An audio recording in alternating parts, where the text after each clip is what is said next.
Hey, hey, good morning, afternoon, evening, good people, wherever you are, wherever you happen to be, and however we're together. Thanks for being here. I'm Dave, and this is Dave's Head. So, what's in my head?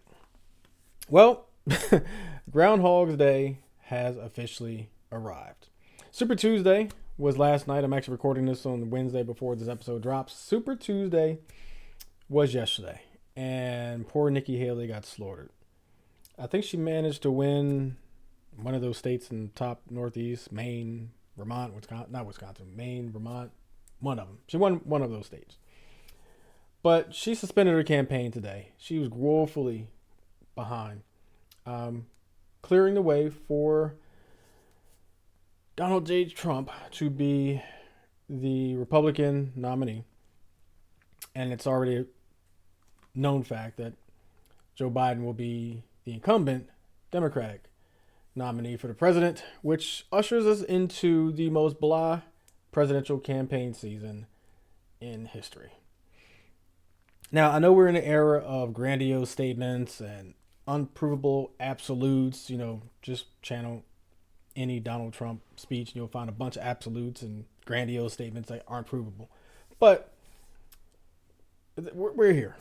This is going to be the most blah presidential campaign ever. Um, it's weird because Biden and campaign they're just the biggest symptom, right? They're the biggest symptom of what the big problem is. The big problem is binary choices. The system itself and every elected official in this country perpetuates this two-party tug-of-war system where they go back and forth, back and forth, back and forth, fighting over power. Now, I put a lot of this blame on how bad this system is because the system has been bad for a while, but it's really, really bad the last, say, 15 years. Citizens United, which was a SCOTUS, Supreme Court of the United States, ruling that effectively freed corporations and nonprofit organizations to spend whatever money they wanted to on electioneering communications, advocating for their candidate, defeat candidates. But they locked us into this binary template for the foreseeable future. It's Democrat, Republican, Republican, Democrat. There's no room for independent third party candidates. And a lot of this falls on, I should say, Congress, specifically Republican Congress, because the Republican Senate did this.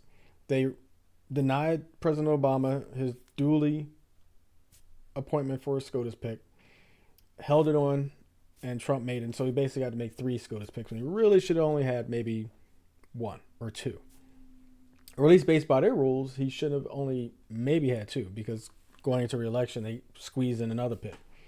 And so, things like abortion, voting rights, all these things are now on the table. And that SCOTUS decision, Citizens United, nailed down, locked us into this binary choice of Dems and Republicans, Republicans and Dems. That's all it is now. Curiously enough, though, in that SCOTUS decision, in the dissenting opinion, Justice John Paul Stevens argued that the court's ruling represented, and I quote, a rejection of the common sense of the American people who recognize the need to prevent corporations from undermining self-government. It's been reported in like the last 24 hours that recently, and if you follow Twitter, X, I call it Twitter. I'm not going to, even though X is a lot simpler, it's Twitter to me. But if you follow Elon Musk on Twitter, X, whatever, he's gotten more and more radicalized over the past, I don't know, year or so. But apparently it's reported that Trump is courting Elon Musk for his checkbook. If you're following politics at all, following Trump at all, he's got 90 something million from a rape thing. He's got, I don't know, 500 something million from something else. He's got all these bills to pay, lawyers' fees, all this stuff. They're not really raising a lot of money with the campaign, believe it or not. He would give you the impression that it's different. Really, he's getting outraised by Biden. He was almost getting outraised by Nikki Haley. But Elon Musk is being courted for his money. Elon Musk, I believe, is the richest person in the world. I think he's still number one. But when criminals and con artists can simply buy their way into avoiding accountability, which is what this would be. Hey, give me a big donation for what we still have to figure out, right? There's probably some legislation or oversight or, some red tape in government that's, not too friendly to Elon Musk. He would love to get rid of. A lot of people call that a quid pro quo, which is not supposed to be a thing. But why else would you donate so much money if it's really to help bail him out of trouble, unless you're going to get something in return? But when you allow criminals and con artists to avoid accountability because of this ruling by SCOTUS on Citizens United, what's really the point of anyone adhering to the laws of the land? What's the point of anyone trying to live a life worth of moral guidance or what's right and wrong guidance when the solution is just to buy the life path you want?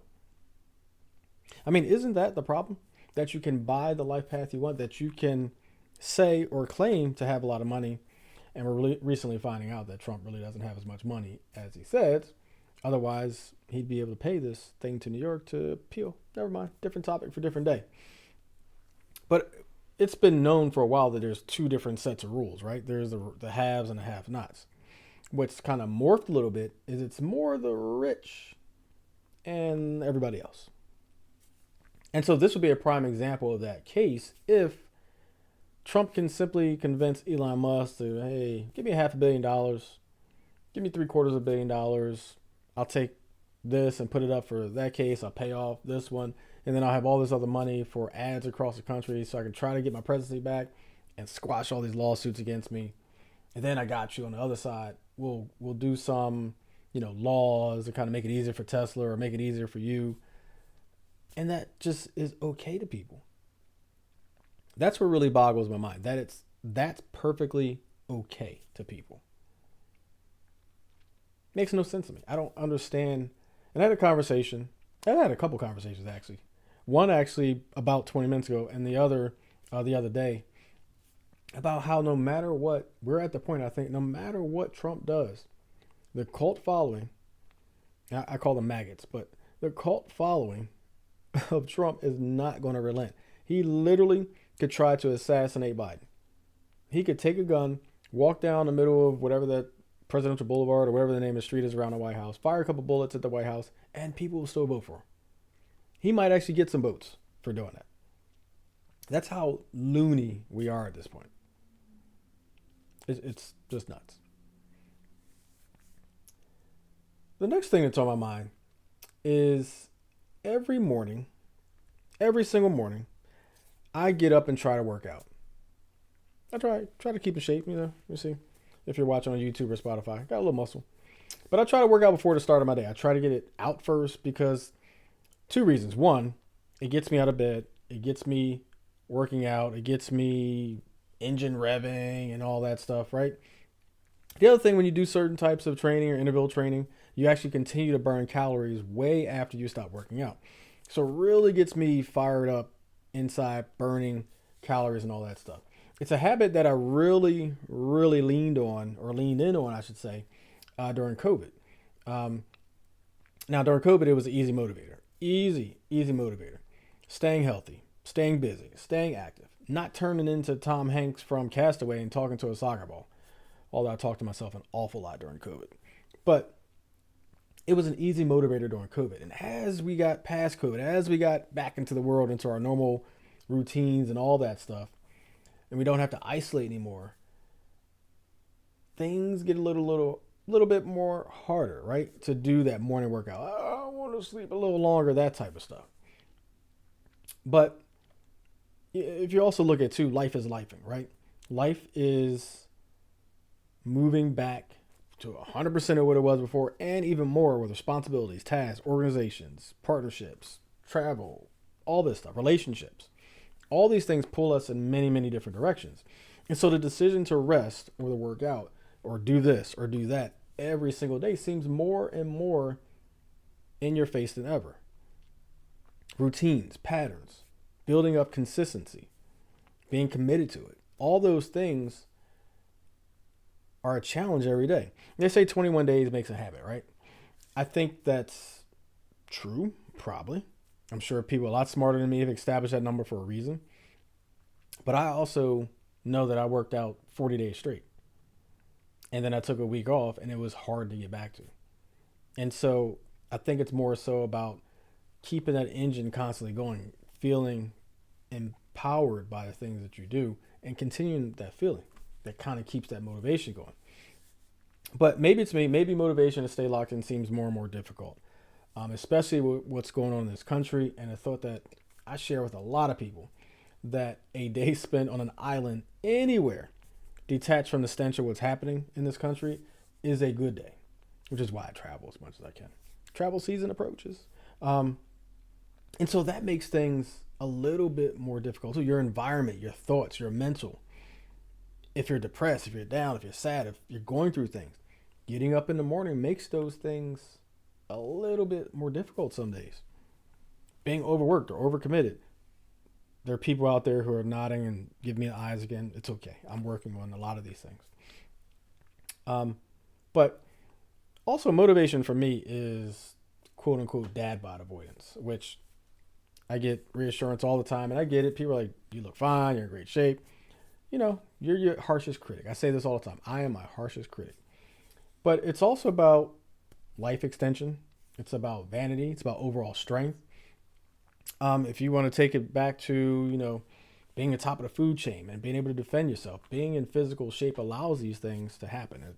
Growing up in a different time where, parts of South Philly I couldn't go to because a fight was going to break out. I was going to have to avoid getting jumped. And so I've always had that sort of mentality that, hey, I'm going to be able to defend myself against one or more people. I'm going to stay in shape to keep my health up so that I can live longer. Vanity wise, maybe I just want to look good. But I'm curious, what makes or motivates you to be or get healthy? What's your motivation? Feel free to drop in comments and all that stuff. Adapt to Adopt was created for adoptees to have a safe space to be themselves. They provide recreational support to adopted children and youth through recreational support groups, a mentoring program, sports and community service projects, and more. Tap in on Wednesdays for Adapt to Adopt's What's Up Wednesday video series, an informational check-in update video for their supporters. You can watch it on YouTube, Instagram, and Facebook.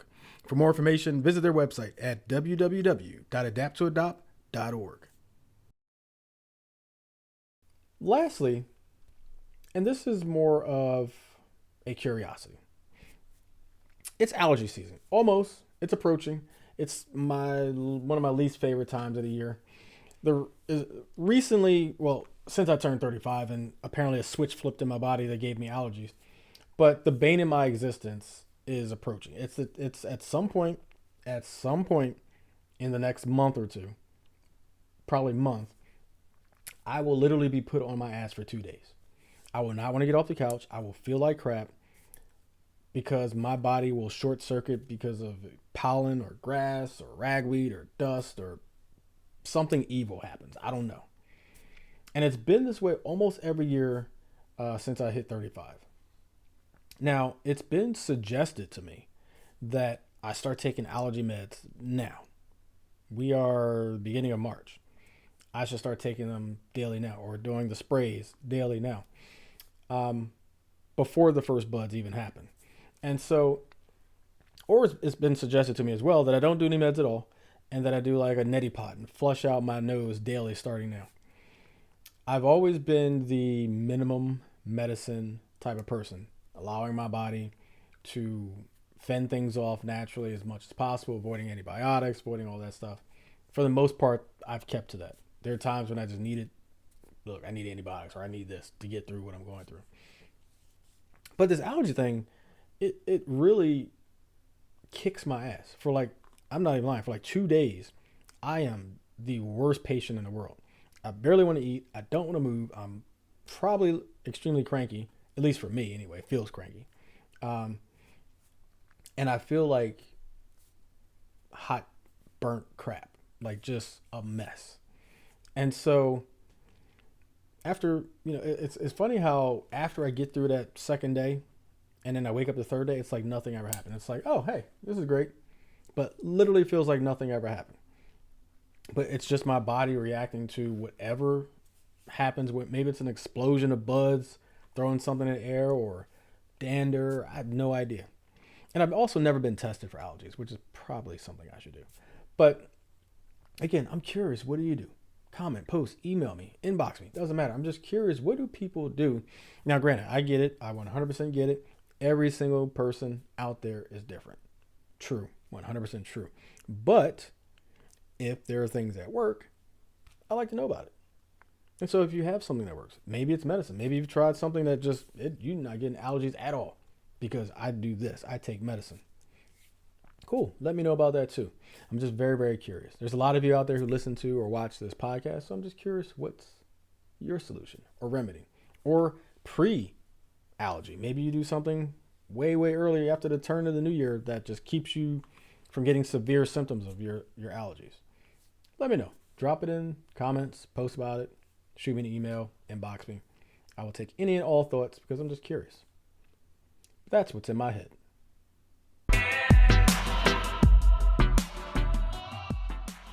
So, Dr. Randall Hansen, PhD, posted an article on LinkedIn. Actually, pause for a second. I actually invite you to take a look at LinkedIn. A lot of great articles posted on various topics, but you can actually find a lot of good things depending on what the subject matter is. Not just technical, not just about careers. Just wanted to drop that in there. But the article is called "What is a Healing Journey? How do I start?" Oh, or start one. Say that again. What is a healing journey? How do I start one? He says, quote, "We as a society are the unhappiest and loneliest we have ever been. We all have hidden fears, anxieties, traumas, hurts, and pain, guilt, shame, and anger that are not so hidden. So many of us are broken on the inside." He continues, quote, "Healing is life enhancing. Healing addresses the root causes. Healing is not a band aid." And then finally, he talks about healing is also a scary proposition. Healing is about facing the trauma that happened to you. And I've talked about trauma, talked about healing a lot on this podcast over the course of many seasons. It's never a bad time to talk about it. It's always a great time to reflect sometimes on steps we need to take to properly heal. But he talks about the healing journey. He talks about 10 things. I'll give you the 10 things, not elaborate too much. But so his healing journey has 10 steps. One, taking the first step to submit or commit to healing, to have an intention to heal. Being committed, obviously. If you're not going to be falling, you're not going to get the best results. Number two, establishing your goal for your healing journey. Where's that line at? Where do you want to get to in your healing journey? What do you want to be after that line? Number three, decide on the tools you'll be using in your healing journey. One of the examples he gave was a journal, like, jotting down and notating and logging your journey as you go through it. Number four, start building and enhancing your support network. And he talks about in a community is essential to your healing. And removing people from your life, he talked about that as well as the other side of that. Number five, be prepared for some bumps and pitfalls in your healing journey. It's not a 0 to a 1. You don't just take a straight line to getting to different waypoints in your healing journey. Number six, explore as many healing modalities that call to you. Some examples he gave: spirituality, somatic, psychedelics, nature, food. Number seven, start establishing self-care practices. Example he gave: daily movements, meditation, prayer. My guest coming up, we just talked about meditation right before this recording. Number eight, embrace, and I think number eight is a huge one. Embrace forgiveness. You will never truly heal until you forgive the people who harmed you. I'm a prime example, an example of having the need to forgive in order to move forward in a big portion of my life. Number nine, start a gratitude journal or practice. Now, this one is kind of cool because one of the nonprofits I'm a part of, we start every single board meeting with a moment of gratitude where we go around a table, virtual table, if you will, and everyone talks about what they're grateful for. And so I think it's a great step to have in this process. And lastly, number 10, remember it's a journey and one with many lessons. And so kind of going back to number 5, bumps in the road, every single bump you learn from it, things in life you learn from, it all counts when you're healing or trying to heal. And so, yes, it's a scary proposition, but I think one of the things, and there are many sources out there on ways to heal. We're going to talk to a good one today, but there are many sources out there. I think the most important thing, and they're kind of in order, but they're not, but the most important thing, the very first one, is committing to your healing. Whatever avenue, tool set, whatever you decide to use to get through your healing process, commit fully to it. Now, I'm talking about healing because I want to bring in my guest for this episode, Ben Oofana. He is a gifted healer who began his training at the age of 20 with one of the last surviving traditional doctors or medicine men among the Kiowa, like Iowa, Kiowa, there we go, Kiowa Indian tribe. Ben helps people to heal their bodies, minds, broken hearts, and other deep emotional wounds while helping them to increase their capacity to love and be loved, realize their true potential, and fulfill their life's purpose. Noble, by the way. Ben, welcome to Dave's Head. How's it going? Hey, Dave. Great. Thank you for bringing me on. Happy to have you. Your background is something I'm very much looking forward to getting into and talking about.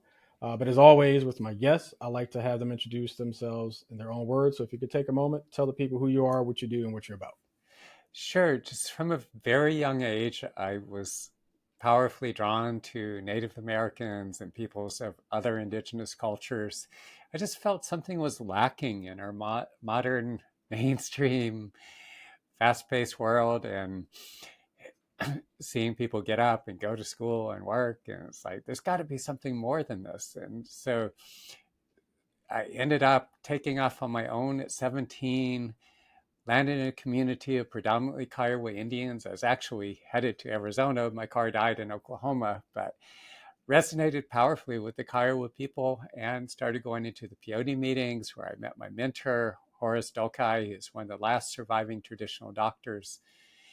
And Horace would transmit portions of his own healing gifts to me, what they refer to as medicine. And then the vision quests that we go through, it involves fasting 4 days and nights. You're not eating or drinking. You're alone in the mountains. That's how you earn the right to work with these gifts of healing. I've gone dozens of times since then because you keep refining, develop to higher levels. And I didn't realize when I started going, it was going to bring up traumas, many of which I'd completely forgotten from childhood and adolescence. I'd feel this profound presence descending into my body, and I would be reliving these experiences though they were happening all over again. All the vivid emotions and sensory impressions, all that would be being digested within me. And gradually started working with people. And also, years later, I began to train with Shifu Li Tailiang, a Chinese master in the internal martial arts of Xing Yi Quan, Baguazhang. And these internal martial arts have their roots in Taoism, very ancient systems. So that's where I started out. I've kept exploring from there. Spent a lot of time in India and Sri Lanka. Spent time with sadhu and other highly realized individuals. Always just one of my favorite quotes is that the more I learn, the more I realize I have yet to learn. So I keep going. Yeah, that's a great quote. It mentioned fasting. I'm actually, as we're recording this, in the middle of a 36-hour fast that I do pretty much weekly. I take some weeks Mm-hmm. off, but I'm in the middle of a 36-hour right now. Probably a little more than halfway through it. But it's something I do every week to kind of refresh, kind of, as you talked about. Um, Mm-hmm. but let's start with your journey or talk about that. So you had series of destructive relationships, and how did you get from those relationships to training, Taoism, which I haven't talked about, but Taoism also. How did that get you on your healing journey? I think initially is just that pull to Native Americans and other indigenous peoples, because when I at in my adolescence, when I began to hear about the traditional Native doctors and just thinking like, wow, if I ever have the opportunity, this is what I'm going to do with my life. And I had no idea that that opportunity would present itself. And so, as I said, going into the peyote meeting, sitting up all night in the teepee with these Native elders, and approaching my mentor, Horace, I was terrified that he would say, well, "You're just a white kid. This is only works for Native people." But when I asked him, and I was physically shaking, and I just said, "I want to learn to do what you're doing," and he says, "Can you start fasting this weekend?" It's like, still shaking. Yeah, sure. And so beginning that training, but after a few years of apprenticing with Horace and putting myself back in college, needing some time to put my head back together, because it just blows you apart when you receive those transmissions of that medicine, that power. And when I started working with people individually, and that medicine, that power began to awaken inside of me, but it had the effect of the traumatic wounds that I carried from childhood and adolescence, and all that was coming out. It was like pouring hydrogen peroxide into an infected wound. And so what happened is around that time, I found myself forming attachments to women who themselves were deeply wounded. And some of them just they weren't reciprocating my desire to be close to them, or a few were quite abusive. And it was evoking so much pain, and I found myself consumed by all that overwhelming emotion. It was incapacitating at times, and initially seeking out a psychotherapist I knew from the local Sufi community, and it gave me a lot of insight, understanding into my family of origin, all the crazy ass dysfunction I was enacting. But it wasn't actually healing the trauma itself, the deep emotional wounds. But somehow I had this instinctive sense to dive into the depth of the pain. And I would go so far down into the depth of that pain that, and at a certain point, I could feel it breaking open and coming out of my body in waves. And there were these powerful emanations of warmth that began to emerge from within. Now, that could sometimes take 30 minutes or maybe hours even, but I would just keep going further into the depths of what I was feeling, that overwhelming pain. But now, as I continued to do my work over time, that pain lessened. But I think the biggest mistake I made was the fact that I wasn't doing practice on a daily basis. When things are blowing apart and not working, whatever, I would go into it at that point. But over time, I gradually realized that. And this is what you're talking about, the commitment. It's both commitment and consistency, that we need both the practice. And I began, the range of the meditation practices began to expand. There's one point where I was in a relationship and she was giving me that ultimatum to move in, and she wanted to start a family. And when she broke it off, after some time, starting to get to be friends again, but when she got involved with someone else who was very insecure, said, if you have to be friends with your ex, I will leave you.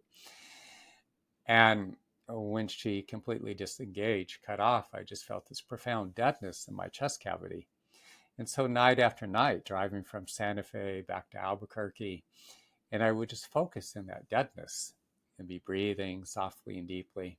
Could feel hardly anything at first, but as I kept breathing into that, faint vapors of feeling, loneliness, longing, it got really intense, very powerful, this torrent of feeling coming through as I kept following it. And then my whole chest cavity aching. But as I moved through that, this profound sense of connectedness to a higher power. And that was the beginning of the first two diving into the depth of the pain, and then later going into the heart, the beginning of a whole series of intensive meditation practices. But again, the wounds were so profoundly deep. And this commitment to, like, wow, I can't live like this. And exploring, diving into, this every healing modality practice I could find. And there were things that I let go of that I didn't find to be all that effective, but anything that I found was making a difference, I just threw myself into it and just did as much as I possibly could. Practice on a daily basis, doing these interventions, deep tissue body work, when I got to work with some gifted healers. And then at 30, feeling that pull to return to the Wichita Mountains and starting to go on the vision quest again, which yeah, it's brutal getting through that 4 days and nights. You're not eating, not drinking, and you're in the elements, and you're rained on and snowed on, and heat waves, and the temperature goes up into to the low 90s or something, and other times dropping down into the teens. So you go through quite a lot, but we need that, both the practice and the intervention, in order to continually heal and evolve. Yeah, I couldn't. I honestly couldn't imagine. My fast involves me drinking water still. I couldn't Yeah, imagine 4 days of no food and water and elements. And talking about mountain, I understand mountainous terrains, high temperatures, low nights. Just way up and down, big, yeah. big, big gap in the temperatures. I couldn't imagine 4 days of that, let alone one day of that. Um, And it's so unpredictable because when I was there in October, unseasonably warm heat hmm, wave, and is up in the low 90s, and there's hardly any shade. And so I'm getting hmm, baked like a lobster, or yeah, I guess they boil lobsters, but other times yeah, you temperatures got, plummeting in the teens. So you don't yeah, know what's going to happen. yeah. Like I said, I can't imagine going through that. But you talked a little bit about what you went through when you and your partner first broke up, but then stayed in communication, and then ultimately she severed all ties. Yeah. Um, you talk about as well that people never fully recover from breakups, divorces, and even deaths of a loved one. Um, I want to talk about that. What's the effect of not healing completely from the hurt of your past, and what can we do about it? And second part of that is, what does it truly take to heal and move forward from whether it's breakup, divorce, or death of a loved one? And the reason why people don't heal, several things. One, we've, for the most part, have never been taught to work constructively with our emotions. So many of us learned from an early age to deny, disconnect from, to suppress, to self medicate. We don't want to go there. We distract ourselves. And because we suppress our emotions, avoid them, and a breakup, these profound experiences of loss more than anything else, elicit some of the most painful emotions imaginable. And so we go through the breakup, or someone ghosts us, or we have such profoundly intense feelings for someone. We form these attachments. That person doesn't reciprocate our desire to be together. And and also it elicits these extraordinarily powerful biochemical responses. The dopamine, the norepinephrine, dopamine, we're just so excited and we just think about that person obsessively, and norepinephrine, everything about them grabs our attention, and then we have testosterone and estrogen thrown into the mix, and oxytocin, the cuddle hormone. We're forming these powerful attachments, and so it gets very confusing, the whole thing. And again, because we don't process our emotions, because we've learned to suppress and deny and disconnect and self-medicate, these emotions don't process. We don't digest these lived experiences, and so we fixate on these individuals. And then when it crashes and burns, it's this devastating pain. And then suppressing the emotion, so we're fixated on that individual. We have this obsessive attachment, and because we're suppressing the emotion, we don't let go. We don't process the pain, and so we stay fixated. And if we go through the breakup again, we're not processing those emotions, and the pain remains trapped in our bodies, or that person is abusive. There's trauma bonding. We form an attachment to someone who's narcissistic and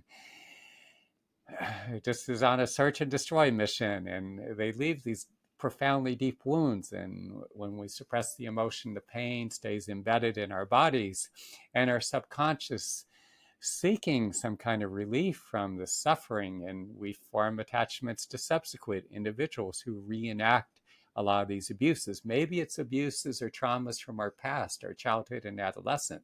And we carry these wounds, and it becomes a succession of relationships where we form attachments to individuals who continue to abuse and abandon us.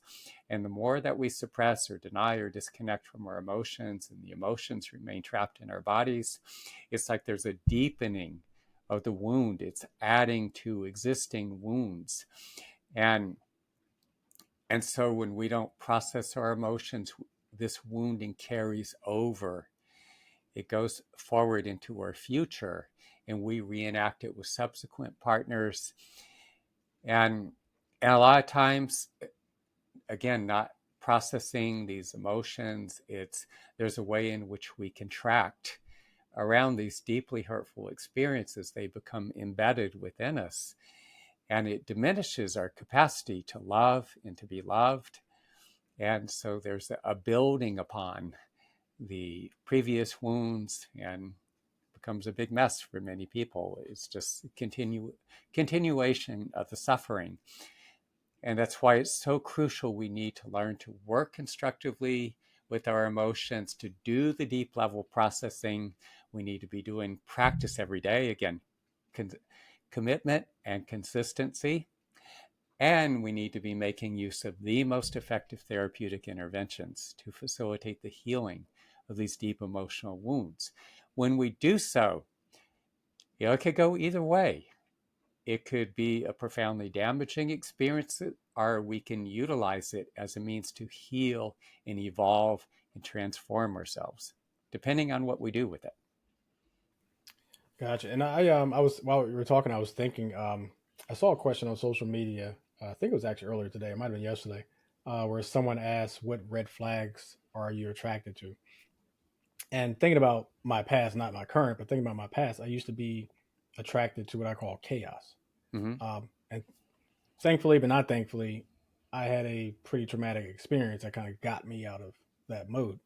But I'm curious what you think, why people keep, a lot of people are attracted to disastrous or hurtful, or some people call them toxic partners and relationships. Mm-hmm. Why are some people more attracted to those types of people or relationships than other people? And it could be both. The traumatic events from our past, from childhood, starting out initially, childhood and adolescence, relational dynamics with our parents, our caregivers. It's not about bashing parents, because I feel for the most part, our parents were doing the best they could, and yet they too were struggling with their own emotional wounding. And so we carry these traumas from childhood, adolescence. Now, it's not always stemming from the, our childhood or adolescence. I have seen numerous individuals who maybe they grow up with parents who were, in many respects, very loving and nurturing. But in our teens and our 20s, we're very vulnerable and impressionable. And I think it's something like around 15% or so of the population falls into the category of cluster B personality disorders like narcissism and borderline. And so when you're in that tender, vulnerable stage, and if you form an attachment to someone who is deeply wounding, just there's something about them that they love bomb you, they suck you in, and then they just dissect you, they eat you from the inside, and they leave these profoundly damaging wounds. And because we lack the understanding and the resources to heal, when we become wounded, either from childhood or we happen, our lack of understanding of what we're dealing with, and we get into relationship with someone who is so profoundly damaging, then what happens is it leaves these wounds in the subconscious wanting to heal. We just kind of continue to gravitate towards more individuals who are going to reenact these earlier wounding experiences. And the fact that we suppress, we deny, disconnect from the emotions, it tends to reinforce that wounding. And So we need to, again, what I found is so crucial here in terms of healing. What I found to be most effective is there's a meditation practice that I've developed specifically where there are different examples. One, we bring that individual to the forefront of our awareness, we picture them, and this is with our eyes closed. You picture them and notice what you feel in your body. What are you feeling? Is it hurt, anger, sadness, betrayal, abandonment? And then, so what are you feeling? Where are these feelings? Are they residing in your chest cavity, further down your solar plexus or abdomen, or up in your throat? You fully immerse yourself in these feelings. You're not trying to change them. You're not making them go away. You allow them to be what they are. And from the depth of those feelings, you breathe very softly, very deeply, following those feelings.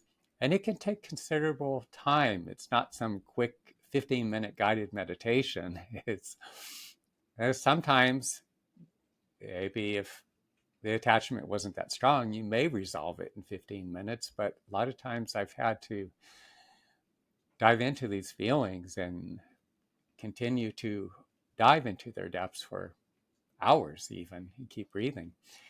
That's important. Another version is the fact that we store a lot of these emotions in our chest cavity.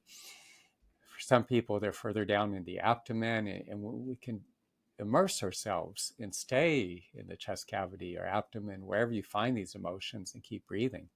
And continue to do this practice over the days, weeks, months, when you're consistent with it. And more of the emotion, the sadness, the grief, the memories of past abuses, past deeply wounding experiences, more specifically relationships, that will come out. And you keep doing this practice, you'll be processing more of this emotion. But we need to be realistic. There are limitations uh, that we'll run into. Working with this practice awakens the body and mind's innate healing intelligence. But at a certain point, I would hit a wall and I would reach the limits of what I could do on my own. And that's where we also need to be making use of therapeutic interventions. And it depends where you are located, what part of the world or country or city or state. There are different interventions available. If you're in, wow, the Saudi Arabia, it might be difficult to find someone to do therapeutic massage, deep tissue, body work. But a lot of this emotion remains trapped within our bodies. A lot of it's held within the musculature, all throughout the body. And when you could do deep tissue body work, for instance, which you could find in most of the United States and North America and much of the world, for that instance, a lot of the Yeah, I love emotions, massages. yeah, especially deep tissue massage, a lot of the emotions that are trapped in different parts of the body, it's going to bring them up. They're going to surface. And when they do surface, yeah, dive into them, fully open up to what you're feeling, because it's going to make those emotions accessible. And the more you could process them, that's going to further your progress as far as cycling through the sadness and grief and all these other anxiety and overwhelming emotions. Yeah, so we want these emotions to come up. Sometimes, if you have the opportunity to work with a skilled homeopathic physician, some of those remedies can also precipitate the emergence of all these emotions. When you have all this biochemical craziness, you're seeing through this filter of dopamine and testosterone and oxytocin, norepinephrine. You think you're so in love with that person. Maybe acupuncture can help to balance that biochemistry. I will say that of all the interventions I've experienced, when I have the opportunity to work with some extraordinarily gifted healers, and when I go on the vision quest, that 4 days and nights without food and water, these are the two most powerful interventions, where literally it will be taking that those lived experiences, what the relationship you've had with that individual, all your representations of that person, all those highly charged emotions, it takes all of that, and it's you're literally going into a dreamlike altered state, and you're digesting, you're chewing up and digesting the experience and all the emotions. And as you do that, it's like it's transforming, transmuting that experience, and you grow and evolve. It's harder for people in our mainstream culture to understand that, but say you go among Native Americans and other indigenous peoples, this is very much a part of the culture. But sadly, I see so many people that here in our mainstream culture, like Bessel van der Kolk is one of the foremost authorities on trauma, and he was describing the interventions he was doing with a returning Iraqi war vet. And it was a bit disappointing to me because I, there's this lack of resources or understanding that, for the most part, in our mainstream modern day world, that is lacking. I see so many people carrying these traumatic wounds. And, and so there's a limited effectiveness as far as the interventions that many people have had access to. And so, therefore, continue to carry a lot of this trauma, continues to manifest in their day to day lives. And so, that's why I feel it's so important for us to open ourselves to these different kinds of practices or interventions that you may not have heard of before.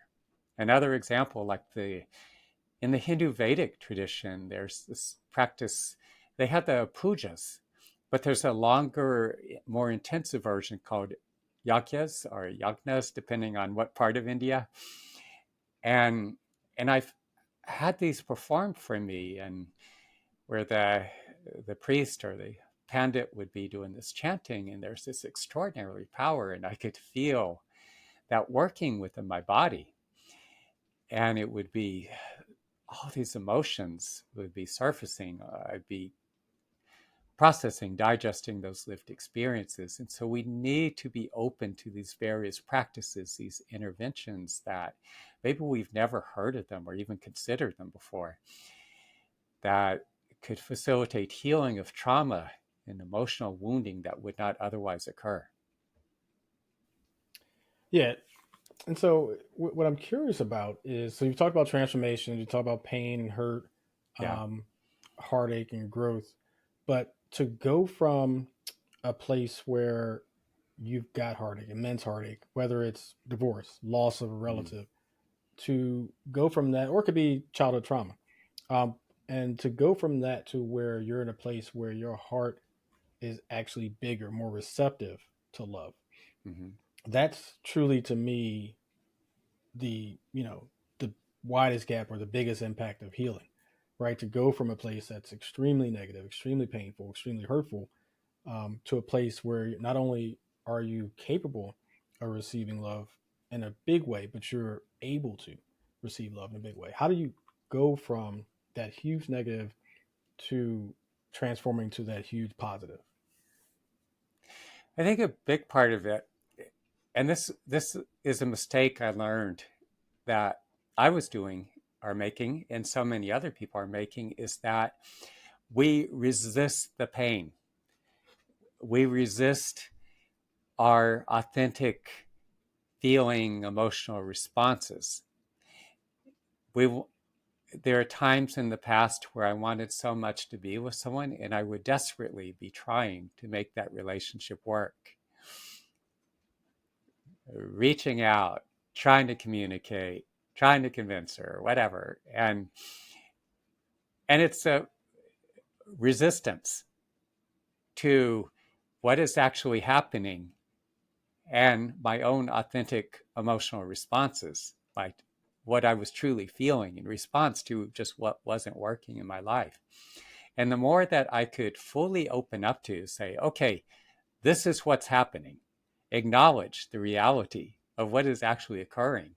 And even beyond that, beyond just the acknowledgement, just say, this is my life lesson.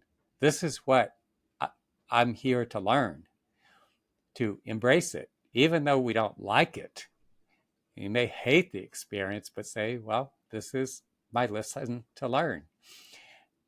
and to fully open to those emotions. The more that I could open to those emotions, to be present with them, to process, to digest those emotions, no matter how uncomfortable, that fear of loss, the fear of abandonment, the devastation, the pain of like, oh, she's with someone else, or she wants someone else. She has no interest in me whatsoever.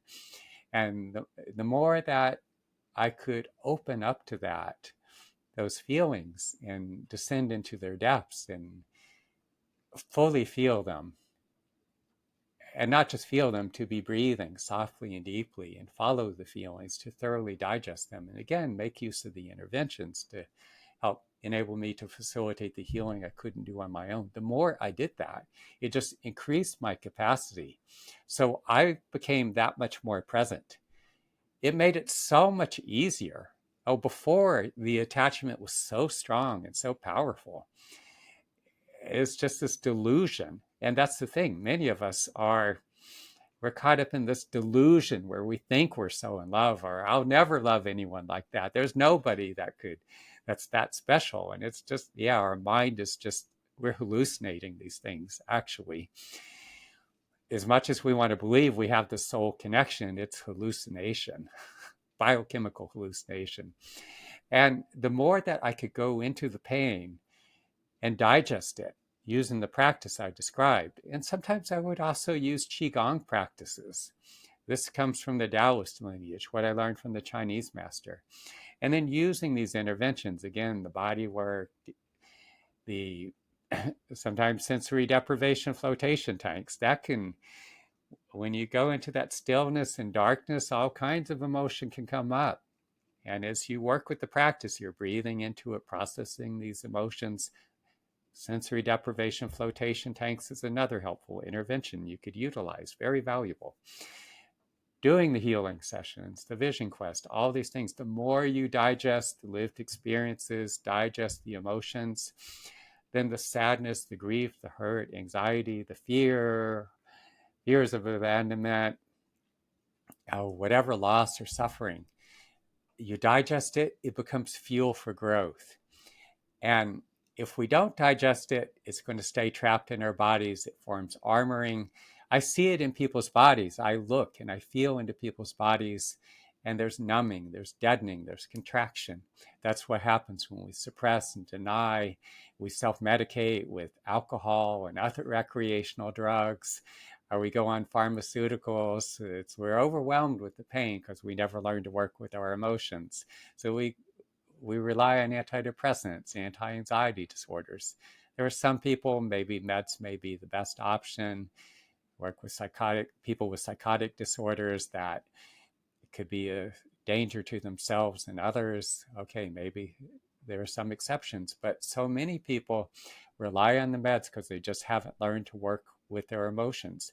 But when we suppress, when we medicate our pain away, it prohibits us from processing these lived experiences and our subsequent emotional responses, and those emotions remain trapped in the body, and that stunts us developmentally. We freeze, we fixate.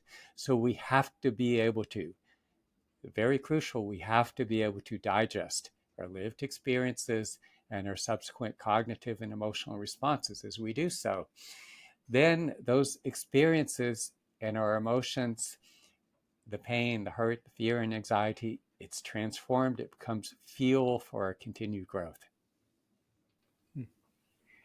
So that's what I'm thinking in my head is the the ability to embrace the pain, right? Yes.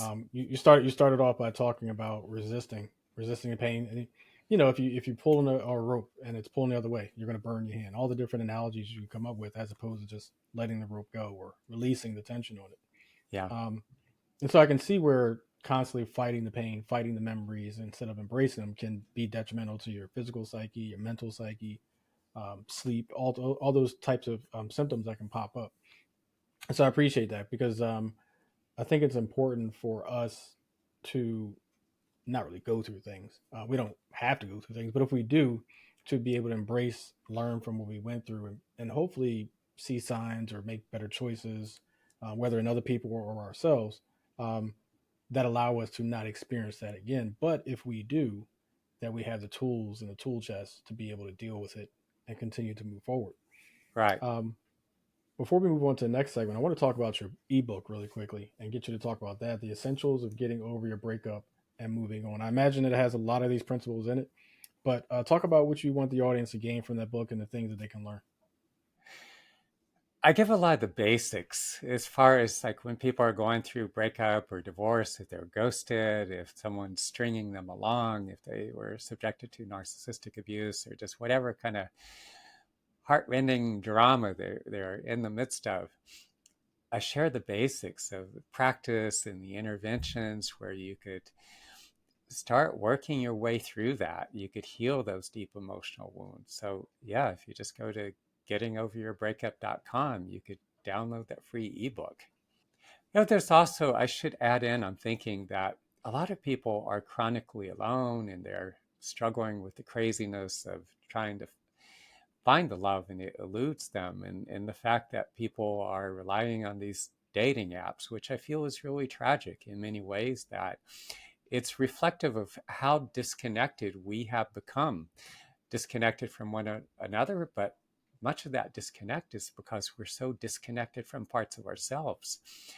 And so the more we learn to work constructively with our emotions and and on a day-to-day basis when we're doing practice, there's all kinds of challenges we face. We're stressed out by our work and our roommates and housemates or family members and just a whole range of things. And so when we do practice and we take our daily lived experiences and whatever they may be, or even just feelings of just emptiness, aloneness, or boredom, and whatever we're feeling, we work with that and we develop a greater relationship with ourself, and it starts to dissolve a lot of the armoring that accumulates within our body, even if we feel stress or tension like in our neck and shoulders, and we're holding a lot of stress in our abdomen, stagnation, and we bring our awareness in these parts of our body and doing this practice, breathing softly and deeply,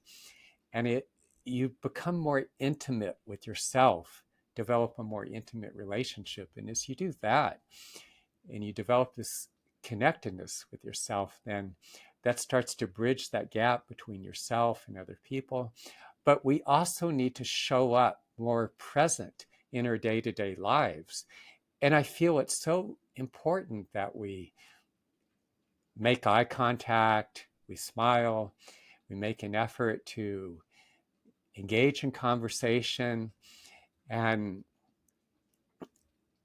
if we're really enjoying the connection with someone, even asking the question like, hey, I really enjoy talking with you, what steps can we take to continue this conversation? So you're given that option to them. And if they feel comfortable, maybe they say like, oh, you can have my email or here's my phone number, and do reach out. And if someone reaches out to you, of course, respond to them or you reach out to them, either way, and continue to meet again. We need to be able to take these tangible steps because this is how connections are formed. And sadly, because we're spending so much time on our devices and social media, that there's we're less engaged with one another. And because of that, many of us are much more lonely and more disconnected. And if you're feeling the loneliness itself, you can breathe into that as well. But definitely get out into the world, go places, and make that concerted effort to communicate and engage with people, and reach out and respond when someone reaches out to you, and make a concerted effort to get together again. This is how relationships are formed. Hmm. Yeah, it's interesting you talk about eye contact. I'm a big eye contact person when I'm Mm-hmm. in public, airports, whatever, which is probably why a lot of people talk to me when I'm in airports. But Mm-hmm. um, eye contact has very two distinct reactions. Either it's very, very disarming or it off puts people. It's one or the other Mm-hmm. that I've experienced anyway. But most of the time, it's very disarming. It to me says that you're engaged, you're paying attention. Um, what I'm saying, at least to me, is interesting to you. Now, you can look somebody in the eye and still have no idea or care for what they're talking about, but it gives the impression that you're actually engaged and care. Um, the other thing I'll say is I'm not single, but if ever a point in my life I become single again, I have to use a line. What steps can we take to continue this conversation? I love that line. Hmm. It's very empowering for the person. Now they could say, I wouldn't like to continue this at all, but it's a very polite, almost um, professional networking type of interaction or way to wrap up a good conversation. So I definitely love that line. So any of my listeners or watchers, feel free to use that line if you're single. Um, Hmm. I think it's a great line. And But that's how, when you're at some point, you're talking with the person, you've had good rapport, you feel comfortable with that person, you want to continue. But mm-hmm, before you depart, you're giving them the opportunity. And that way it's less threatening. Instead of yeah, just asking, can I have your email or phone number? It's you're putting the ball in their court, and it empowers them. And yeah. yeah, it Well, engages them in the process. yeah, the opposite is, back in the day, we used to say, let me get them digits or something like that, which is the Yeah, exact opposite of a very polite way of asking that same question. right. Simple solutions for complex problems. For over 15 years, SRE Solutions has provided today's solution to prevent tomorrow's problem.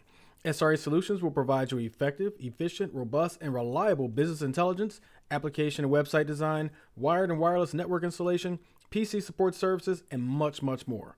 For more information, visit their website at www.sresolutions.org. That's www.sresolutions.org. So that's all for the Q&A. Now I want to move on to my favorite segment, my guest, called First Thoughts. If you're joining or watching or listening for the first time, as I always say, shame on you, but I'm happy you're here. First Thoughts is an opportunity for me to pose a question or a phrase to my guests to get their first thought. Now, obviously, they're not privy to it because that would ruin the entire idea, and I have integrity, so I'm not going to give away those secrets to my guests. But, Ben, are you ready for First Thoughts? Sure. Go for it. All right. I like to start with a softball one. I think it's a softball. First thought, if I say courting to you, which is ironic because that's what we just kind of talked about, but if I say courting to you, what's your first thought? Wow. I love to get to know people and to explore the connection. And initially, I just feel like each person is just this profound mystery. There's so much about them. I sense into people from the moment I see them, whether they're across the room or at a distance. And as I'm speaking with them and I'm listening to them, I feel empathically, I feel in their body, their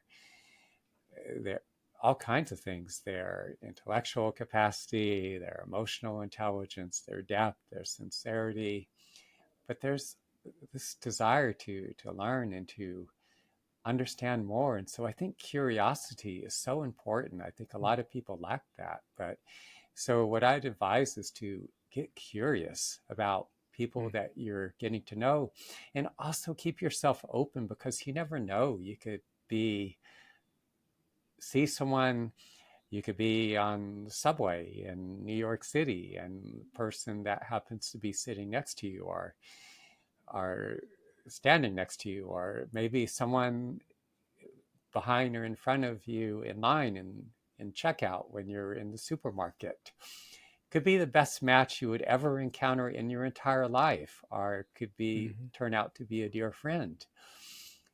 And there's a lot of fear, unfortunately, that creates barriers between people. And if we get curious and we utilize our intuition and we sense into people, like for me being in Sri Lanka and India, just traveling alone, and all hours of the day and night, people would approach me, or sometimes I'm in a place that it's totally unforeign and I have to find a place to stay, and I have to interact with people, and I would sense into people and just feel like, is this a good person? Does this person have a good heart? Am I safe with this person?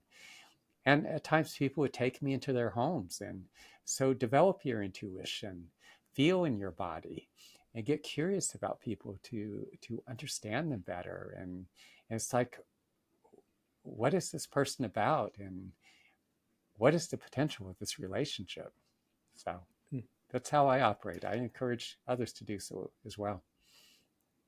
Yeah, I like the word curiosity because I don't hear that in dating or courting very much anymore these days. It's something I Mm-hmm. when I was a teen, I lived with my dad's house at the time.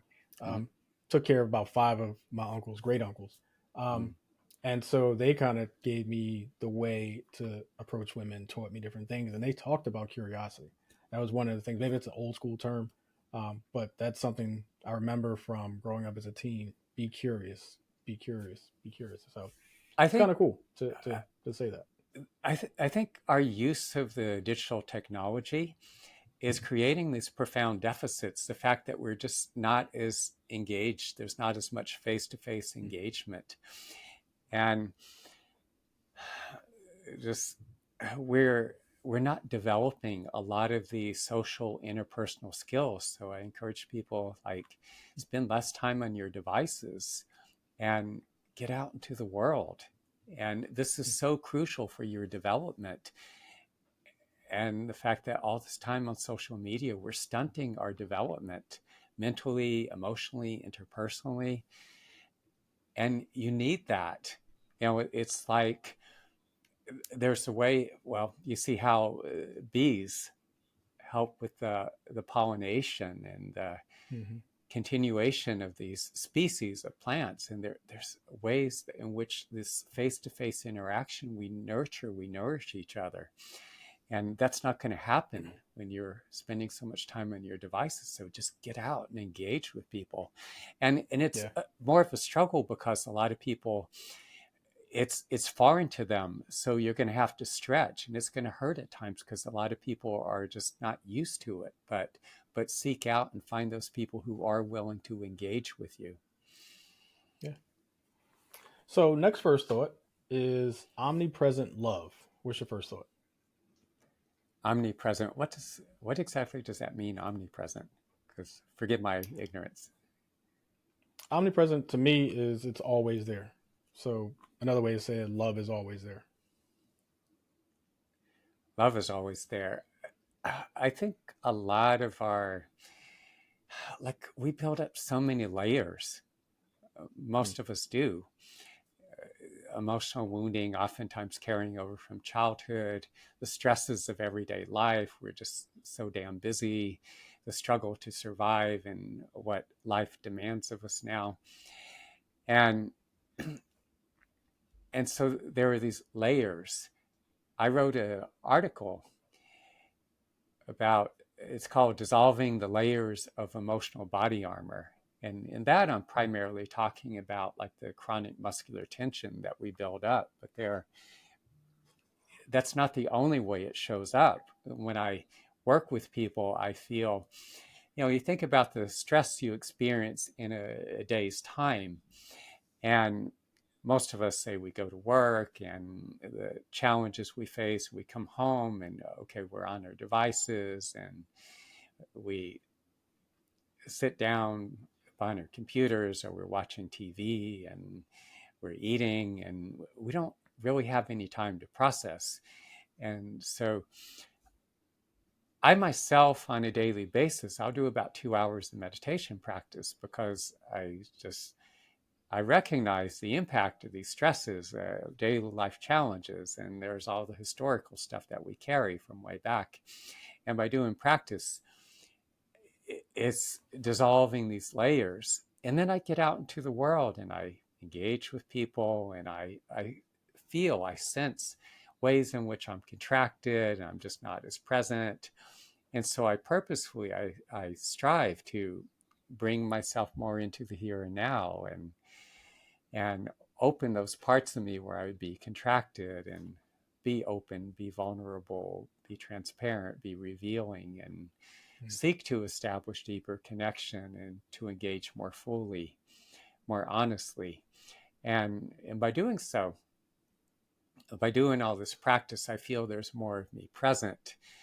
There's a whole range of emotions. It's not always loving, and sometimes we're annoyed or frustrated, but the more that we could experience the full range of emotion and digest, process that, the stresses that we accumulate, and we willfully, intentionally step more fully into being more present, there's that more fullness. It's we each have this inner core being, but that often gets covered over, it's submerged. But by intentionally showing up, and if we have desires, what we want to experience or create in the world, the more we can throw ourselves into it fully and passionately. And it's going to hurt at times because we're going to encounter obstructions and setbacks, and but we process those emotions, the hurt, the disappointment, and we keep applying ourselves. And the more we do so, we bring more of the fullness of our being into this world.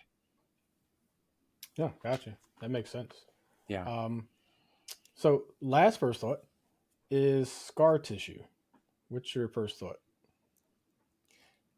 We all carry these deeply traumatic wounds of one form or another. And, well, I say we all do. We all experience some deeply wounding experiences, some traumas, Mm-hmm. but it's on a continuum. I see individuals who are had relatively good beginnings and a lot of support along the way, but there were still were major setbacks and disappointments. And there are many people I work with that a combination of childhood physical, sexual, emotional, verbal abuse, and deeply scarred. And some things just do in practice, like I described, you can process through those emotions, those setbacks, and you just keep applying yourself. But I too experienced traumas that were pretty severe. And I know a lot of people go through life and they never really heal these this scar tissue, as you said. Mm-hmm. And I was doing practice, but I had to be willing to explore any practice, any therapeutic intervention that held promise. And so a lot of things I didn't know or understand, but I sought out some of these gifted healers, and what I found is that where I hit the wall and I was struggling with the scarring and I was continuing to enact some of these traumatic patterns in my relationship, and I each time I do one of these sessions, it would begin to reformulate, begin to dismantle those that scar tissue and build this new foundation that I didn't have before. Sadly, that there are very few people working on these levels. And so, but it became a part of the motivation for me to go back and do the vision quest repeatedly. I've Mm-hmm. started going back again at the age of 31. I've been going twice a year for over 30 years now. So you could do the math and how many times I've gone. But every time that I've gone, it just goes deeper. And I'd feel this extraordinarily powerful presence descend into my body. Sometimes it would be like a near death experience. I would relive these traumatic events. And I'd be digesting the lived experience, all those highly charged emotions. It'd be building this whole new foundation from which I could relate. And my relationships were being transformed. And I found myself attracting companions and even just friends, a whole range of people into my life who play different roles or that I relate to from very different contexts. Relationships are much healthier, more meaningful, and more fulfilling. The vision quest is by far too intense for most people. You're not going to go the 4 days and nights without food and water alone in the mountains. But so many people I've worked with have shared with me, articulated that they've experienced the same kinds of transformation as I work with them one on one individually. And as I look into their bodies and minds, I see the changes happening to their lives. I too witness the same transformation. So, yeah, if I could be of assistance, then definitely reach out to me. You could always go to my website, benoofana.com. You find the contact form and reach out to me, or you could call me. Either way, if you're struggling, I want to be there for you. Gotcha. Yeah, scar tissue is one of those things, whether it's physical injuries or mental scar tissue, emotional scar tissue, that it's never going to go away. It's just how we work around it, right? Right. Excuse me. Um, so yeah, no, I definitely agree with that. And it's curious to me. I'm still curious about this Vision Quest and 4 days and no food and no water, and how somebody like me who's physically in football shape most of the time would handle that situation, because that's very depleting, right? Um, and I don't have a lot of body fat, so I'm just curious how, really quickly, how um, some different body shapes, different body types handle the Vision Quest. Just really quickly. I think more than body shape or body type is that you want to have some familiarity when it comes to actually working with an indigenous healer, like some of the traditional native doctors, or someone such as myself who has spent years training from one who has gone through the Vision Quest many, many times. And the reason why is because if you didn't have that experience, if you hadn't worked with someone who serves as a conduit, who works in this context that I do when these indigenous healers, you wouldn't have that familiarity with that force, that presence, that power. Sounds a little Star Warsy, but anyway, it's when you're going through the Vision Quest, you're working with these extraordinarily powerful forces, and you need to have that familiarity rather than just going cold. It's you just need to have that initial introduction, Yeah, that guidance.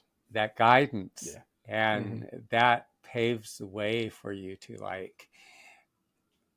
for instance, when you have that initial introduction, you have that bridge where sometimes if you venture into a whole new realm of life and it's totally unfamiliar, you don't know anyone and you're in there by yourself. But if you know someone and they introduce you and they guide you into it, then the experience becomes much more manageable, easier. Hmm.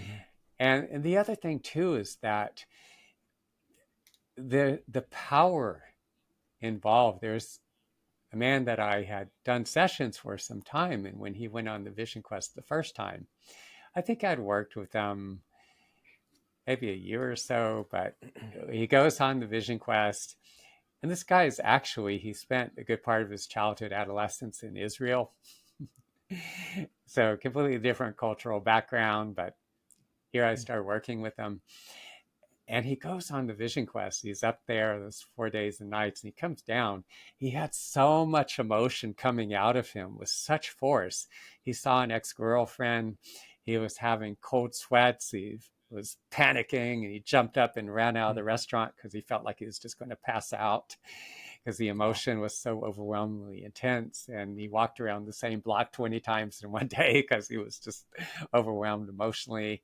And the second time, his asthma kicked in so intense that he felt like he was suffocating. I said, "Well, hey, go work Wow. with an acupuncturist till I get back to town." And but I got back, and he didn't listen to me what I said about the acupuncturist. But when I came back to town, I was working with him, and that intensity abated, and the asthma cleared up, and not only that, the cat allergies cleared up, and there was a cat that adopted itself, or the cat or the cat him, and ended up sleeping in his bed, and he no longer had any problems, and his that issue resolved itself. But he eventually did 7 vision quests, but it was a bit rough for him in the beginning. So you need the introduction to build up to that, Gotcha. and it's good too. Like it's not something one jumps into cold. I don't advise that. Native people, they understood there were certain places that they utilized for centuries, and they're like windows between worlds, and there were these extraordinarily powerful forces in these locations. There are places where these native doctors had gone for centuries to do the vision quest. So if you had the opportunity, for instance, whereas you spent time among some native communities, or maybe you venture down into Central and South America, and you don't just go for a weekend. I mean, you're actually living among these native people and you develop these Hmm. relationships. And some people say, well, who has time for that? But hey, if you're really committed, I was like 17 Yeah. and I found myself living in this native Kiowa community. Later, I lived on the Navajo reservation. So if you really want something, if you want to go to medical school, I mean, you make that sacrifice, the 4 years of undergraduate and then medical school itself and internship and residency. It's quite a commitment. And it's a similar thing. You don't go through a few weekend workshops, you really commit yourself. It's a way of life. Yeah.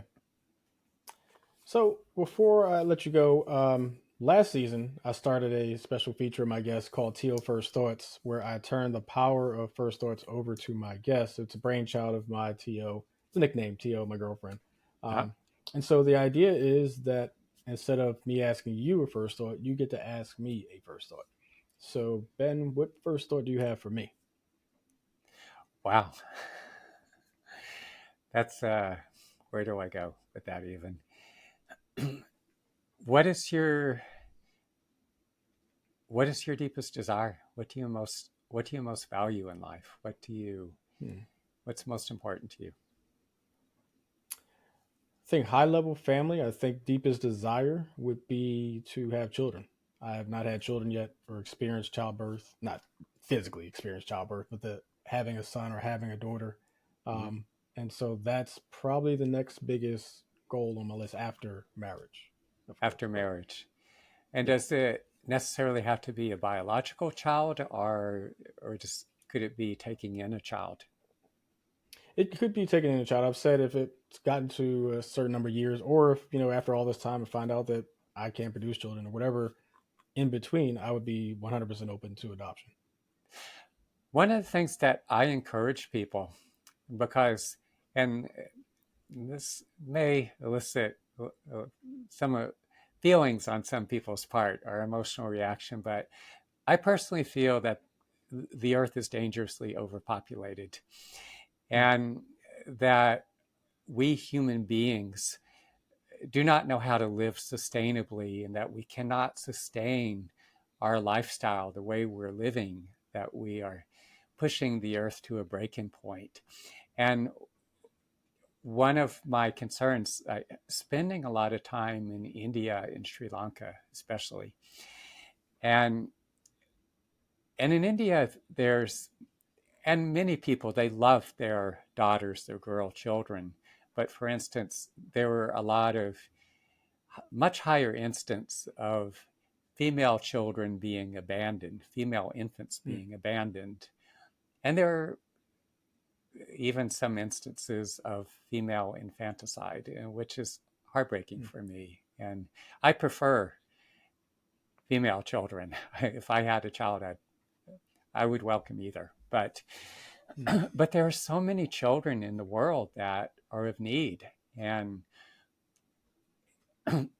and even if you don't necessarily adopt a child, if you can be a mentor for a child, that Yeah, it, absolutely. it can make a profound difference. And I feel that there are, why do we keep bringing so many more and more and more individuals into the world who are going to create a greater stress or burden on the planet itself when there are so many people here, especially so many children here, and there are elders here, and there are homeless people here.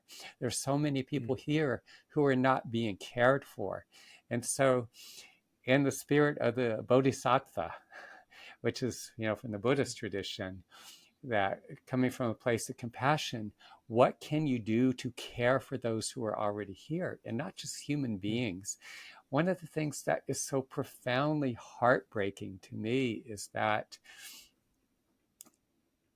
let's take dogs for instance. Many people are lonely, and not everybody is in the position where you can raise a child, give birth to a child, you're not partnered with anyone, or maybe you're at a point in your life where it's just not feasible for whatever reason.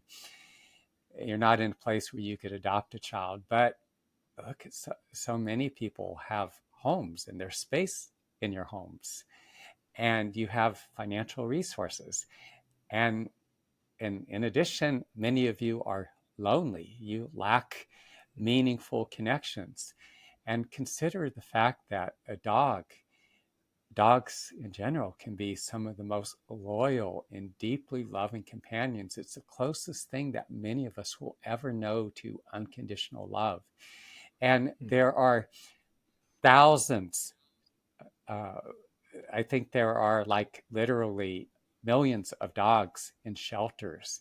And if you venture down to your local animal shelter, and you may find a dog. I mean, it's heartbreaking. I mean, they're a lot of them are on doggy death row, and they're living in like doggy prison, Hmm. and they're suffering terribly. And if you can show compassion and you take in a dog, I will be eternally grateful to you.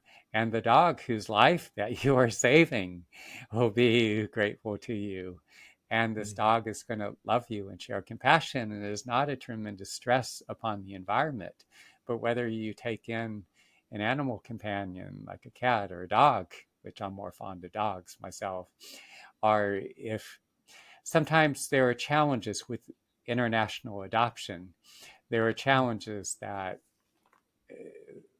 fetal alcohol syndrome, some of the individuals that are giving up children because they are in themselves not in a place to care for a child, but whatever, whether you adopt an animal, adopt a child, you are making a profound difference in the life of another being, animal or human. So instead of, again, from my own perspective, instead of further burdening, further stressing the planet itself, look to those who are already here on the planet. Consider adoption. No, I completely understand the point you're making, and I empathize as well because whether we're talking about homeless people, homeless vets, Mm-hmm. children in the streets, or a lot of children, especially in the U.S., that are in the streets that aren't talked about. So I completely, Mm-hmm. 100% get your point. Um, Yeah. yeah, I think it's something to explore. Like I said, I have a girlfriend. We had planned to get married Yes. and Mm-hmm. start a family. So unless something goes wrong there, that would be the ideal position to be in. But adoption is 100% open to it. So I completely understand that. Right. But before I let you go, Ben, as I always do with my guests, I want to offer the opportunity. If there's anything you want to talk about or promote, feel free to do so now. Like I said, feel free to reach out to me if I could be of assistance. Being trained by this traditional Native American doctor, medicine man, I work as a conduit, allowing this extraordinarily powerful presence to work with me. So, if addressing a wide range of issues, heart disease, stroke, digestive, respiratory disorders, neurological, people injured in automobile accidents, many more. I can't mention everything, of course, and people going through breakup, divorce, struggling with anxiety, depression. There's a contact form. If you just go to my website, benoofana.com, there's the contact form. Phone number on there is posted as well. Also, download my free ebook, going to gettingoveryourbreakup.com. You could just book a free call, just going to the link refiningrelationships.com. That's actually for relationship issues, but you can just fill in the contact the blanks on there, and you say, hey, I'm dealing with health issues, I have a completely different concerns. That's fine. However you want to reach out to me, if I could be of assistance. If by chance I can't, if it's something I can't assist you with, I'm happy to share other resources. But the vast majority of people, whatever concerns, vast majority of issues, I can be of assistance to in some way, and some, many profoundly so. But yeah, do reach out to me if I could be of assistance in any way. Great, great. Definitely check out his website and reach out. And also, I'll share LinkedIn and Instagram and all the other connections you have as well. Um, but Ben, want to YouTube, thank you for and my stepping. Oh YouTube yes, channel. YouTube. Yep, Just look yep, up my yep, name, Ben Oofana, and go to my YouTube channel as well. yep. Okay. Well, Ben, want to thank you for stepping to Dave's head, and hope you have a great rest of the year. Yeah, thank you, Dave. I really enjoyed engaging with you.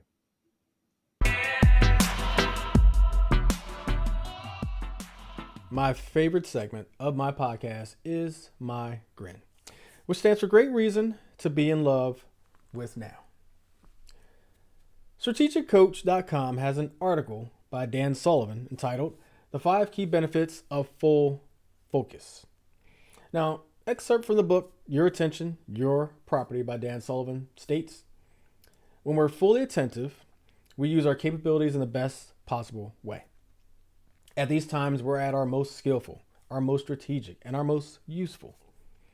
Someone else might achieve the desired result because they're skillful enough, but if they aren't fully controlling their attention and applying it, they'll be bored with the activity and won't feel rewarded. Think about the most rewarding experiences of your past in any area of your life. When you fully focused on making positive progress, you've always been rewarded. Think about that. Now, he talks about 5 benefits of focus. And that's what I want to talk about today for my grin. Focus. The first one is this: you're most useful to others. Think about that. The very first one he mentioned isn't really about you, it's about your usefulness to others. But we're going to get to why it's about you. He says opportunities to be uniquely useful to others always focus your attention more than anything else. The opportunity to help, the opportunity to be useful, to feel wanted. He goes on to say you feel enormously rewarded. Double reward because you get proof outside of yourself that the way you think, imagine a solution, and then provide that solution is both useful and valuable.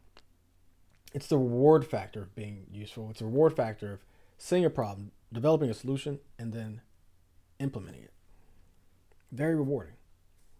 Number 2, he says your skills expand. Feeling more skillful, even when it's the result of responding to difficult, dangerous, and unhappy situations, is always rewarding to you afterward because you had to be fully attentive.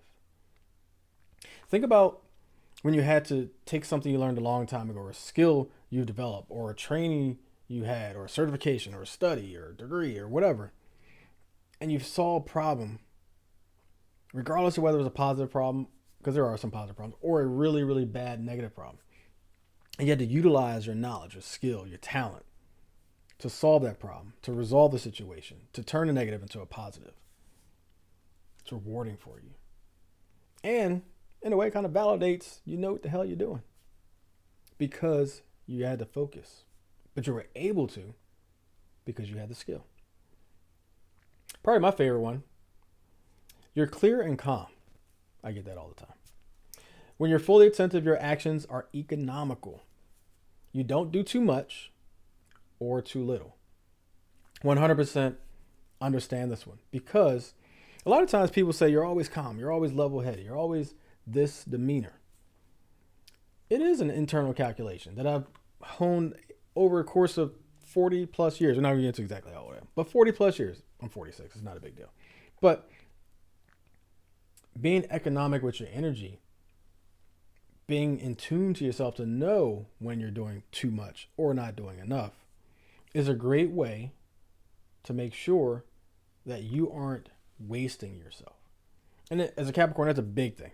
Wasting our time, wasting our talent, wasting our money. We hate waste.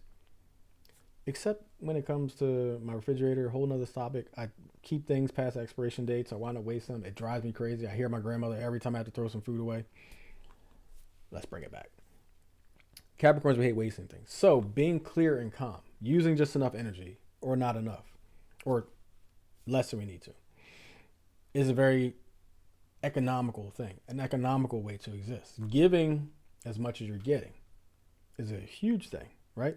Because you're clear, calm, and economical about how you approach life and how and when you focus on something. Number 4, he says you like yourself. When you're fully attentive, present, and conscious, there's nothing not to like about that person. This one's interesting because while I see the rewards, I see skills expanding, I see being clear and calm, liking yourself because of focus, that one took a little bit for me. It felt like a stretch. I get it. You focus, you did something, and had positive results. That's what you wanted. You may like your effort and things, but liking yourself tells me that before you didn't believe in yourself. You didn't believe that if you focus, you could see a problem, find a solution, and implement it, right? And so you like yourself now because of a positive result. But what if it didn't work out? Do you not like yourself? Are you slipping into depression? Going to the extreme there? So a little touchy about that one, but I understand it. It could be a building block for you to have confidence in yourself. I completely see that. But liking yourself off of it, I struggle with it. I 100% apply it to the fifth one, which is your confidence grows. Gaining greater control of your attention multiplies your confidence about the future, which is kind of what I just said. Throughout your life so far, your ability to pay attention to what's most important to you has been tested in countless ways. 100%. It's squirrel syndrome, right? You got a guy friend, boyfriend, we call it, or girlfriend, or husband, or wife, right? There's always temptation out there. Somebody inbox you this, or liking this picture and saying, "Oh, that looks great," or you have a job and there's like a recruiter hitting you up because I got this job offer, I can pay $10 more an hour. That type. There's always something, right? But when you're focused on, I want to retire this company, I want to marry this woman, or I want to marry this man, and that's your focus, your confidence grows as the attention to that yields positive results, right? I'm focused on this guy, I'm focused on this girl, and this relationship is amazing because I'm focused on that. And now it's amazing. Focused on it, it's still amazing. As that continues, that cycle continues, focus, and this is working. Your confidence in the relationship, your confidence in yourself, your confidence in your job, your confidence in your employer, your confidence in golf. I'm taking lessons now. The more I focus on golf, the better I'll get. I saw very tangible results in a short amount of time with my lesson. That confidence is going to grow because I'm focused on it. So, 5 things he talks about.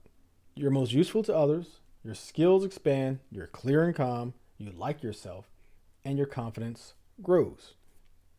Again, the 5 key benefits of full focus by Dan Sullivan. Check it out. It's on the website, strategiccoach.com. Article by Dan Sullivan, 5 key benefits of full focus. I do want to thank Ben Oofana for stepping into Dave's head and really opening up about his journey, connection, a lot of things we talked about. I was looking forward to, just because when you think about being connected outside of just physical, emotional, but spiritual, earthly, being connected is something that I think is an amazing thing. I briefly touched on Taoism while we were talking. I looked into Taoism a long time ago, probably 15 years ago now. Always been fascinated with those concepts. I still don't think I'd be okay with the 4 days, no food, no water. I can do a 36-hour fast. I can drink water for 36 hours. No food, no water for 96 hours. That's a lot. But listen, I'm sure thousands upon thousands of people have done it, so I'm sure it's possible. It would be a struggle. But check out his website, www.benoofana.com, BENOOFANA.com. You can find him on Facebook, Twitter, and YouTube. Just look up the name Ben Oofana, all one word. LinkedIn, look up his full name, Ben Oofana, and check out his book, The Essentials of Getting Over Your Breakup and Moving On. You can find that ebook at gettingoveryourbreakup.com. Again, gettingoveryourbreakup.com. And support our sponsors, SRE Solutions, Inc., for all your PC support, troubleshooting, website, network development, antivirus removal, and so much more. And Adapt to Adopt at www.adapttoadopt.org, focusing on adoptions and all the needs of the youth today. And if you're interested in sponsoring on Dave's Head in 2024, reach out to me on any of my social media and we can make it happen. Lastly this season, I'm going to leave you with a quote to cap each episode. We just talked about focus and some of the benefits of doing so, and I felt like a quote about focus was apropos. It's a quote by James Clear, an author. He said, quote, "Focus comes automatically when you're sitting at your work desk. Relaxation is easier when you're in a space designed for that purpose. If you want behaviors that are stable and predictable, you need an environment that is stable and predictable." In order to build patterns, be consistent, you need environments to produce the opportunities for those things. And so it's easy to focus, again, when you have an environment that's stable and predictable. So motivation, healing, and focus. All great reasons to be in love with now. That's all for this episode of Dave's Head. New episodes release on the second and fourth Friday of the month. For all things Dave's Head, check out our website at daveshead.card.co. Subscribe to watch new episodes on YouTube or Spotify video, or to listen via your preferred podcast player, go to anchor.fm/Dave's Head Pod. Thank you for watching or listening. As always, enjoy life, because life should be fun. Take care.